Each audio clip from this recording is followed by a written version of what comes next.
ఓం శ్రీ కల్కి అగస్తీశాయ నమో నమః. ఈశ్వరుని పాదాలను పూజించే అగస్తీశ్వరుణ్ణి మాట్లాడుతున్నాను. ఆగమములు, వేదములు, ఇతిహాసములు, అనేక ఆధ్యాత్మిక గ్రంథములు మొదలైనవి అన్ని మానవులకు తెలియజెప్పాలనుకునేది ఒకటి. అదే పరమాత్మ స్వరూపము అను ఒక స్థితి. పరమాత్మ అనువాడు ఒకడు ఉంటే అతడిని పూజించి ముక్తిని పొందాలి అనేది ఒకటే జ్ఞాన గ్రంథముల ఉద్దేశ్యం. మానవులందరూ దైవముల సహాయంతో పరమాత్మని పొందాలి. దైవములే ఒక బ్రిడ్జి వలె నిలిచి, అనగా ఒక వంతెన వలె నిలిచి ఆత్మలకు మార్గదర్శనం చేస్తారు. ఉన్నత కులం ఆత్మలు లెక్కకు మించి ఉన్నవి. విడుదల పొందిన ఆత్మలన్నీ ఉన్నత కులం అని పిలువబడుతున్నవి. ఎలా అంటే, ప్రాణమును ఆత్మను ఒకటిగా కలిపి శరీరాన్ని అన్ని వైపులా ప్రయాణించి శక్తులను ఆకర్షించి ఇతర ఆత్మలకు పంచిపెట్టిన ఉన్నత స్థితులను చేరుకుంటున్నారు. అనగా ఉన్నత కులం అని ఎలా అంటారు అంటే, ఇది ఉన్నత కులం అనేది ఏమిటి అంటే మనకు ఎక్స్ప్లెయిన్ చేస్తున్నారు మహర్షి. ఆత్మ విడుదల పొంది ముక్తి పొంది ఆత్మ విడుదల పొందిన ఆ ఆత్మలన్నీ, విడుదల పొందిన కణములు కలిగిన ఆత్మలన్నీ ఉన్నత కులం అని ఒక క్లాసిఫికేషన్ ఇస్తున్నారు. ఎలా అంటే, అవి ఉన్నత కులంలోకి ఎలా చేరగలవు అంటే, ప్రాణమును తీసుకెళ్లి ఆత్మలో సంక్షేపణ చేసి అప్పుడు శరీరాన్ని విడిచిపెట్టినా, లేదా అలా విడుదల పొందిన తర్వాత ఇతర శక్తులను ఆకర్షించి వాటిని తనలోకి తీసుకొని, అనగా ఆత్మ తనలోకి పొంది ఇతర ఆత్మలకు పంచిపెట్టినా కూడా ఈ ఉన్నతమైన స్థితి, అనగా ఉన్నత ఆత్మలు అని పిలువబడుతున్నాయి. అవి ఆ స్థితికి చేరుకుంటున్నాయి అని అర్థం చేసుకోవాలి.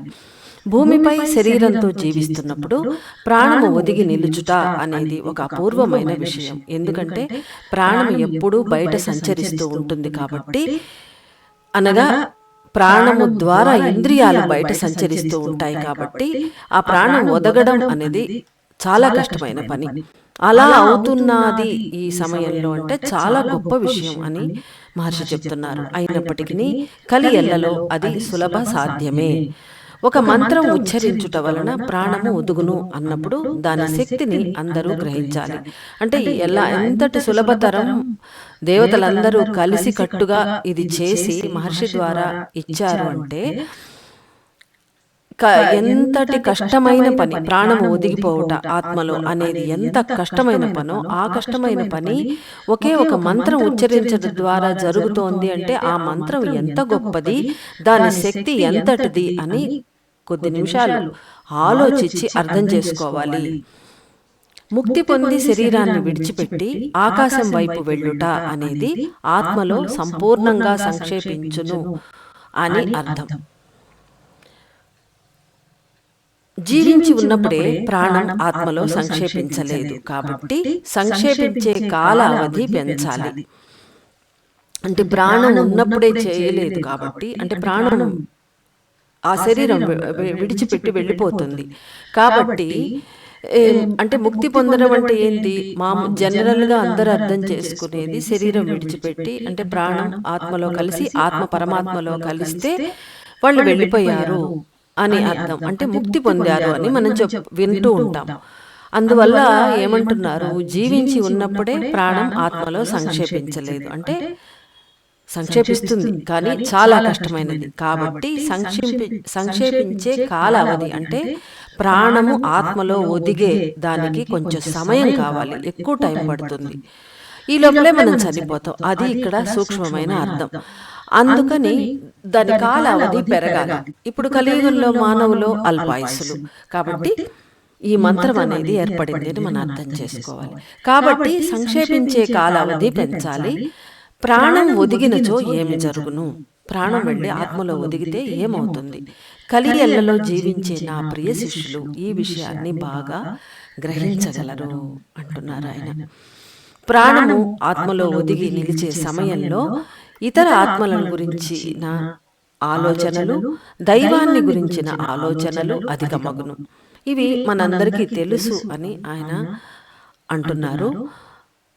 ప్రాణము ఆత్మలో ఒదిగి నిలిచే సమయంలో వాళ్ళు ఇతర ఆత్మల గురించి దైవాన్ని గురించి ఆలోచనలు అధికమవుతాయి. ఎందుకంటే ప్రతి మెసేజ్లో మహర్షి గారు మనకేం చెప్తున్నారు, నా ప్రాణము ఆత్మలో ఒదిగింది ఈ పలానా మెడిటేషన్ వల్ల, లేదు ఈ పలానా అష్టోత్తరం వల్ల నాకు ఎలా తెలుస్తుంది అని మనం క్వశ్చన్ వేసినప్పుడు మీరు ఎల్లప్పుడూ సదా సర్వదా దైవాన్ని గురించి ఆలోచిస్తున్నారు, ఇతర ఆత్మల్ని ఎలా విడుదల చెయ్యాలి, వాళ్ళకి ఎలా సహాయపడాలి, ఇవే ఆలోచిస్తారు అంటే ఇదే ఒక ఇండికేషన్, మీకు మీ ప్రాణము ఆత్మ దగ్గరను అంటే సమీపించి ఉన్నది అని అర్థము అని మనకు చెప్పారు. కాబట్టి మనకు అది తెలుసు. పంచేంద్రియములు దైవ కార్యంలో నిమగ్నమై ఉండును. ప్రాణము ఒదగని సమయంలో భౌతిక జీవితంలో వస్తువులు వారిని ఆకర్షించుట, వారు కర్మలను నెరవేర్చుట మొదలైన పనులే చేస్తూ ఉంటారు. అంటే ప్రాణము ఒదగకుండా ఉన్నప్పుడు అది భౌతిక జీవితంలో వస్తువులకు ఆకర్షణ పొందుతుంది. కర్మలను దానికి తగినట్టయిన కర్మలను నెరవేరుస్తూనే ఉంటుంది. సుఖదుఖములలో బంధించబడిన సమయంలో ప్రాణం అనేది విడిగా కదులుతూ ఉండుట గమనించగలరు. అంటే ఆత్మ వైపే వెళ్ళదు, తన పాటికి పంచేంద్రియముల ద్వారా పనులు చేస్తూనే ఉంటుంది. ఒక రోజులో కొన్ని ఘడియల కాలమైన ఆత్మలో ఒదిగిపోయి దైవ కార్యం చేయుటకై ప్రయత్నించవలను. అందుకే మహర్షులందరూ మనకు నిత్య జీవితంలో ఒక నిర్దిష్టమైన పూజా పద్ధతి, ఉదయం లేవగానే సూర్యుని నమస్కరించడం, అర్ఘ్యం ఇవ్వడం, గాయత్రి మంత్రం, నిత్య పూజ, సాయంత్రం అయితే మందిరాలకు వెళ్ళడం, భజన కార్యక్రమాలు చేయడం, సత్సంగాలు అటెండ్ చేయడం, ఇలాంటి కార్యక్రమాలు ఎందుకు పెట్టారంటే కొన్ని ఘడియల కాలమైన దైవ కార్యంలో ఉన్నప్పుడు ఆత్మలోకి ప్రాణం వెళ్ళి ఊరికి అలా ఉంటుంది. అప్పుడు మనం బయట పనులు చేయం, దాదాపు మర్చిపోతాం మనం. అది మనందరికీ తెలిసిన విషయమే. అలాంటి చేయబట్టే ఇన్ని రోజులు ఇంకా మనం కొంత మాత్రమైన ఎదుగుదలలో ఉన్నాం. ఆత్మగాయత్రి అనేది నోము అనేది ప్రాణము ఆత్మలో ఒదుగుటకై సహాయపడుటకు ఒక ఉన్నతమైన మార్గము. ఇది స్పీడప్ చేస్తుంది, ఒక ఉత్తమమైన మార్గం కూడా. సంక్షేపించియు విస్తరించియు పనిచేస్తున్న ఒక ప్రాణము సులభముగా వినాశనమును కొనగలదు.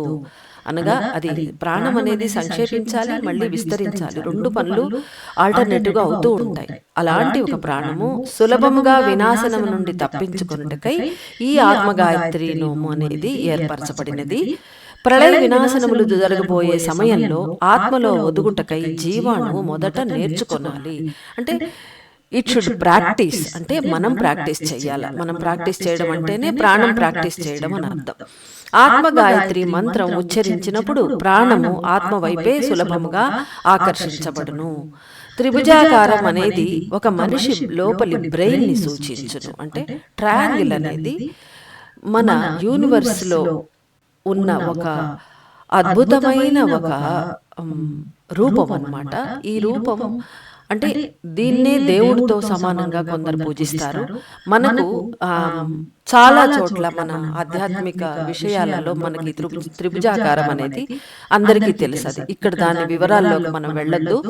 త్రిభుజాకారం అనేది ఒక మనిషి లోపలి బ్రెయిన్ ను సూచించును. 3 దీపములు వెలిగించుట అనేది 3 స్థితుల కలిసిన ఒక స్థితిని సూచించును. అంటే 3 స్థితులు ఒక్కటిగా కలిసి ఒక చోట ఏకీకారం అవుతున్న ఒకానొక స్థితిని అది సూచిస్తుంది. ఆదిశక్తిని తలుచుకొని వెలిగించే ఒక దీపం ఎడమ కన్నును, ఆదిశివుని తలుచుకొని వెలిగించే దీపం కుడివైపు ఉన్న దీపం కుడి కన్నును, తత్వమసిగా తలుచుకొని వెలిగించే పైభాగంలో పెట్టే 3వ దీపం అనేది ప్రాణము అనబడే 3వ కన్నును సూచించును. 2 కన్నులు అంతరంగ మార్గంలో ప్రయాణించి ప్రాణం యొక్క భావనలను తెలుసుకొనాలి. అంటే మన అంతర్దృష్టితో కన్నులు మూసుకున్నప్పుడు అవి బయట చూడవు, కాబట్టి లోపల దృష్టి సారించగలం. అప్పుడు ప్రాణం వరకు చేరి, ఎందుకంటే 3వ కన్ను అనేది మన ప్రాణమే అని చెప్తున్నారు.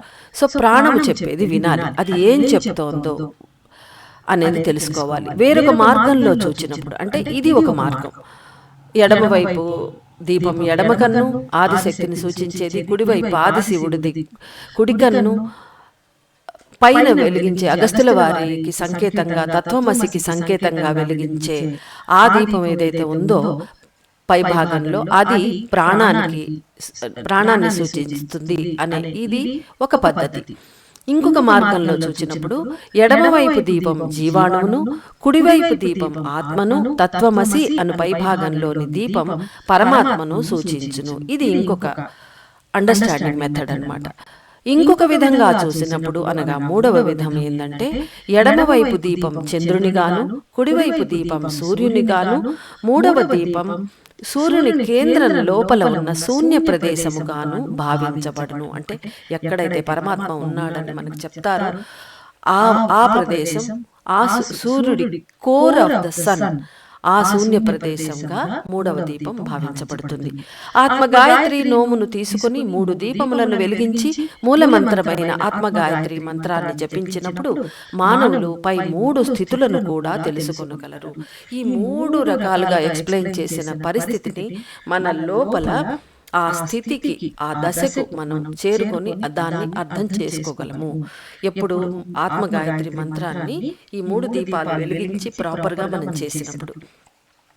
ఒక మండల కాలం అనబడు 48 రోజులలో మొదటి భాగమైన 16 రోజులు 3 దీపజ్యోతులు భౌతిక కదలికల నుండి, కర్మకు సంబంధించిన విధి యొక్క కదలికల నుండి 2 కన్నులను విడిపించి, మనం ఇక్కడ ఆగితే ఒక మండల కాలంలో దాన్ని 3 భాగాలుగా చేస్తే ఈచ్ భాగం 16 రోజులు. It consists of 16 days.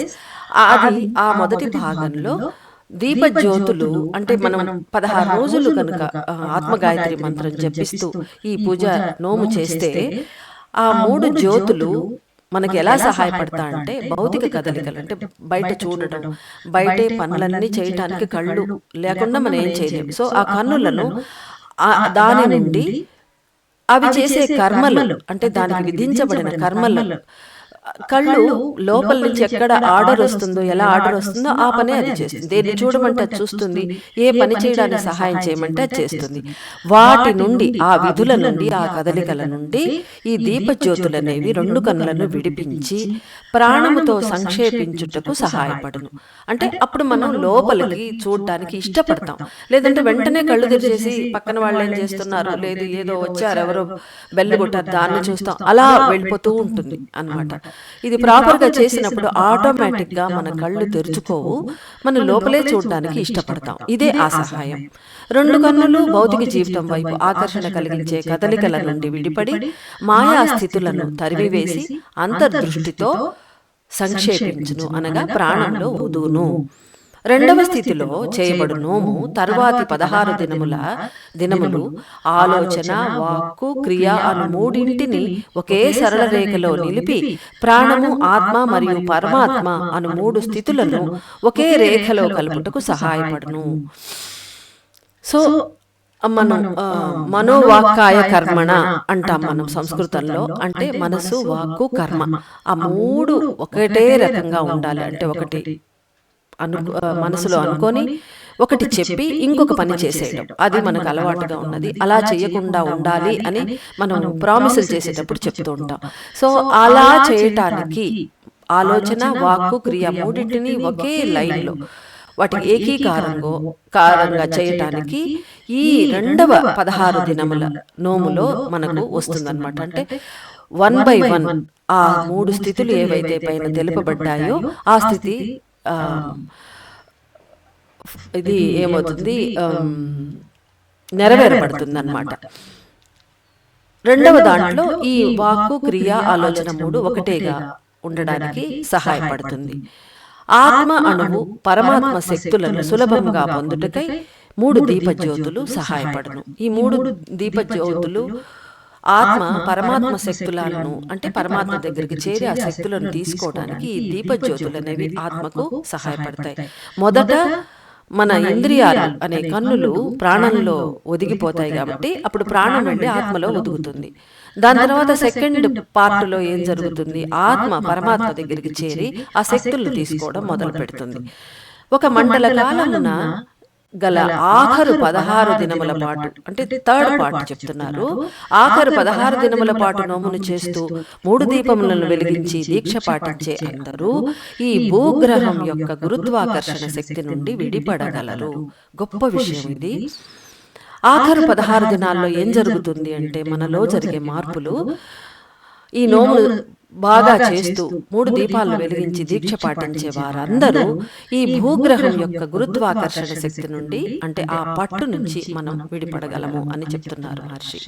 గురుత్వాకర్షణ శక్తి నుండి క్రమంగా విడిపడి చంద్రుని సహాయంతో సూర్యుని చేరి దాని కేంద్రంలో ఉన్న శూన్య ప్రదేశంలో ప్రవేశించి అక్కడి శక్తులను ఆకర్షించి శరీరానికి పంపి అన్ని కదలికలను సరిచేసుకుంటారు.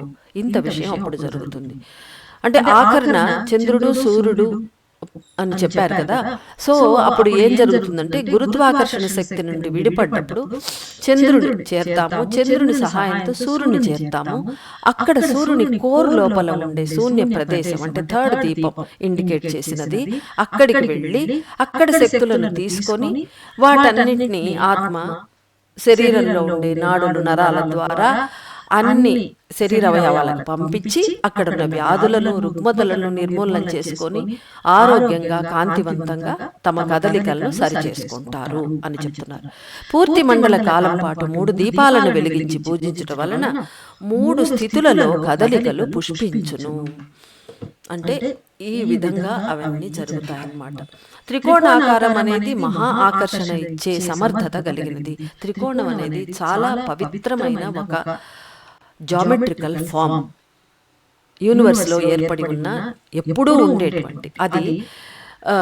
మంత్రశాస్త్రంలో దాన్ని విశ్వయోని అని కూడా చెప్తారు. త్రికోణాకారంలో ఉంటుంది విశ్వయోని. మన కామాఖ్య అమ్మ దానికే సింబల్ అన్నమాట. పైకి పాయింట్ చేస్తూ అమర్చిన త్రికోణం అనేది పరమాత్మ వైపు ఆకర్షించును. త్రికోణాకారంలో మాత్రమే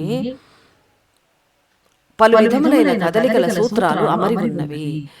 అంటే 5 పాయింటెడ్ స్టార్ లాగా అప్పర్ పాయింట్ ట్రయాంగిల్ అనేది పరమాత్మ వైపుకి ఆకర్షించింది. అంటే మన గుడులు, పిరమిడ్, మన గోపురాలు, చర్చిలు కానీ మసీదు ఏదైనా ట్రయాంగిల్ షేప్లోనే పైన ఉంటుంది. అది అంటే పరమాత్మ నుంచి శక్తులు అట్రాక్ట్ చేసుకోవడానికి ఆ విధంగా మన మహర్షులు ఏర్పరిచారు. త్రికోణాకారంలో మాత్రమే పలు విధములైన కదలికల సూత్రాలు, so many principles are embedded in this triangle shape. 3 జ్యోతులను వెలిగించి ఆరాధించి పూజించే సమయంలో ఈ భూమి సూర్యుని వైపు త్వరగా లాగబడును. అనేక మంది త్రికోణం గీచి 3 జ్యోతులను వెలిగించి పూజించే సమయంలో భూమికి సూర్యునికి మధ్యన గల దూరం అనేది తగ్గుతూ రాగలదు. త్రికోణమును ఏర్పరిచి అందులో లోపలి వైపుకు చూసేలా దీపాలను అమర్చి ఆత్మగాయత్రి మంత్రాన్ని కరిగిపోయి ఏకాగ్రతతో పలికినప్పుడు మోపెల్ లేదా విశ్వయోని యొక్క కేంద్ర బిందువు అనబడు బిందు చక్రం యొక్క మూలముతో సంబంధం సులభముగా ఏర్పడగలదు. మోపెల్ అంటున్నారు. మోపెల్ అంటే ఈ విశ్వయోని. దీని వివరణకు ఇప్పుడు వెళ్ళొద్దు, ఎందుకంటే మెసేజ్లు ఇవన్నీ చెప్పలేదు కాబట్టి. విశ్వయోని అనుకుందాం మనం. అంటే ఎక్కడి నుంచైతే అన్ని పుడతాయో మూలం ఏదైతే ఉందో, ఆది పరాశక్తి గర్భస్థలం ఏదైతే ఉందో ఆ చీకటి, అక్కడ ఆ కేంద్ర బిందువు అంటే మూలం, సోర్స్ యొక్క కేంద్రంలో దాని బిందు చక్రం అంటారట. దాని మూలంతో ఆ చక్రం యొక్క మూలంతో సంబంధం అంటే మనకు సోర్స్, మెయిన్ సోర్స్ ఎక్కడి నుంచి పరమాత్మ కూడా వస్తాడు, ఆ సోర్సుతో సంబంధం సులభంగా ఏర్పడగలదు. దీని వలన మానవ ఆత్మలు మూల కేంద్రం వైపే ఆకర్షించబడగలరు. అంతేకాక భూమి కూడా ఆకర్షించబడి దాని భ్రమణంలో మార్పులు ఏర్పడగలవు. నా ప్రియ శిష్యులు కలిసి నోము చేసుకోవలసినది. అప్పుడు ఈ భూగ్రహం ఎలా మార్పులు చెందును అని దానిని గురించి నేను రాబోయే సందేశాలలో తెలియజేస్తాను. అందరికీ తెలియజేసి ఉన్నత స్థితిని పొందండి. నా ప్రేమపూర్వక ఆశీస్సులు.